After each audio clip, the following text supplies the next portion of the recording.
Responding to concerns raised by MLAs regarding education, teachers' salaries, and poor school infrastructure, Chief Minister Conrad Sangma explained that schools in the state fall into different categories, namely government schools, SSA schools, ad hoc, and deficit schools.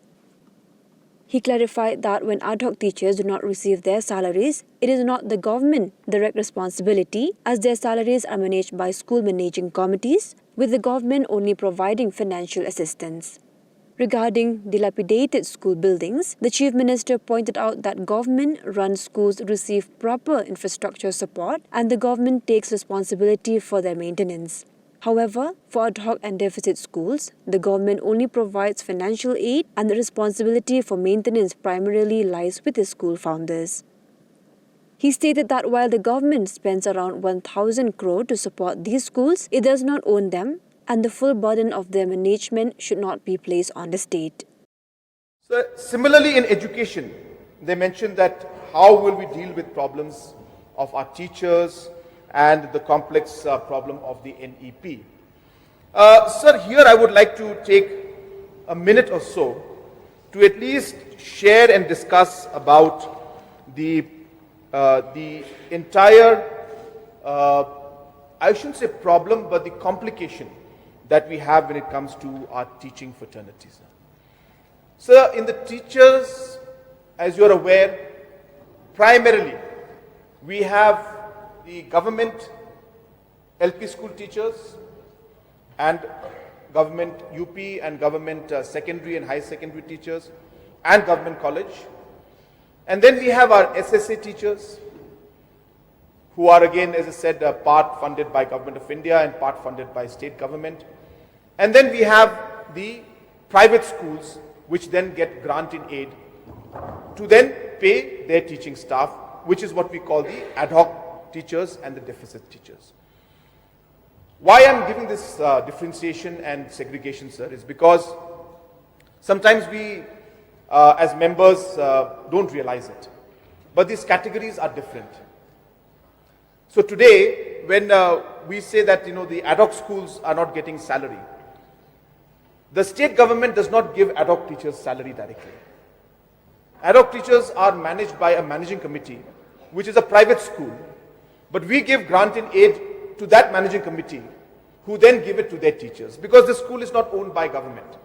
This is owned by, say, it could be, sir, I apologize, but just to give the example, it could be the TD Shira LP school. And it will be your school, and you're running it, it's your land, it's your building, everything belongs to you, you take the fees, everything.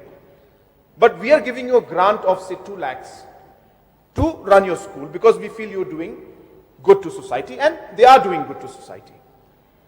And that is the ad hoc category, and even deficits are in a similar pattern, where we give a higher scale, but then we don't own that school.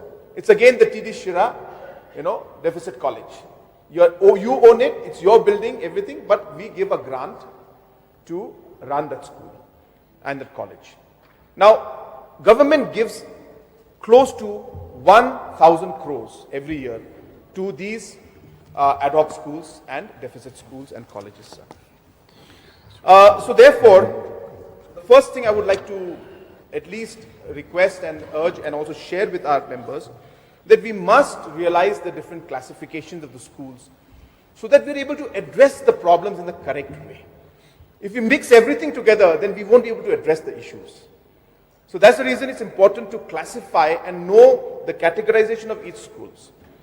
I remember some of the members had mentioned to me that, sir, the schools in my constituency have no roof. So it's important again to know, is it an ad hoc school? Is it a SSA school? Or is it a government LP school? Because then it'll depend on that.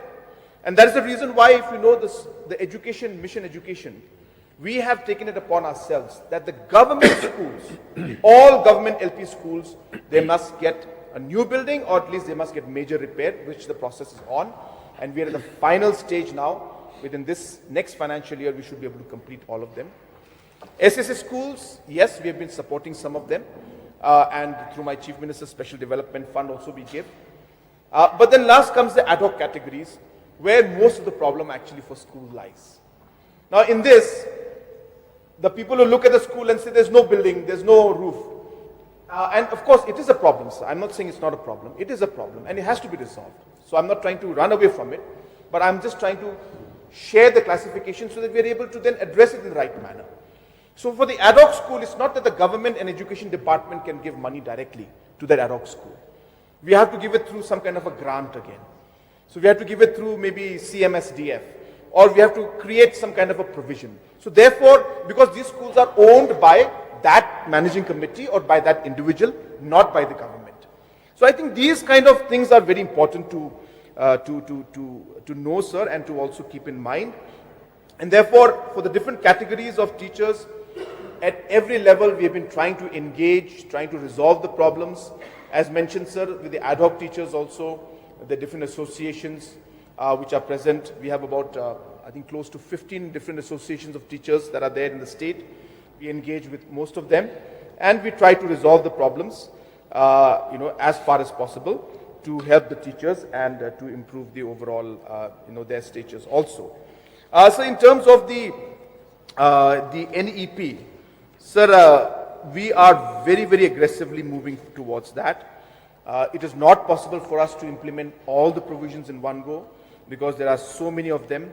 But our intent is very clear, whether it is the setting up of the Captain Williamson Sangma State University, which is the first state university of our state, or whether it is the multidisciplinary courses we have started now in all the government colleges. So whether it is Kianangba, or whether it is Tura, or William Nagar, or Sora, in all of them we have decided that multidisciplinary courses will start. So science streams will start, commerce stream will start, and wherever there is absence of any other stream, all of these streams will start. So with the government colleges, we have started this whole process of multidisciplinary courses, which is one of the most important mandates of the NEP. We have established large number of People's College. Again, about 21 of them are there. And of course, we are examining the possibility to expand the footprint, because we realize that there are a large number of students who are still not getting the facility of colleges. And of course, the different aspects of learning-centric education, whether it is, putting up of different professional colleges or technical colleges, these are also being worked at, whether it is aspects of constituting different kind of committees and bodies that are mandated by the NEP.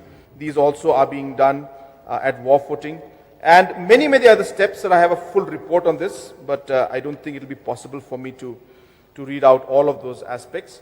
But we are on the right track, is what I'm saying, sir. We are on the right track.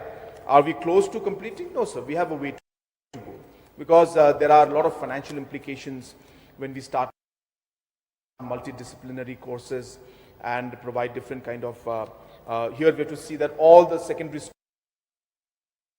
schools will have to go into higher secondary mode, because now it's a 4 years course where 9, 10, 11, 12 is continuous. So when these schools course where 9, 10, 11, 12 is continuous. So when these schools have to do and start the secondary or the higher secondary, then financial implications are there. A large number of them are again private schools being aided by us. So all these kind of challenges are there, but in a phase-wise manner, we are working towards ensuring that we achieve those goals also.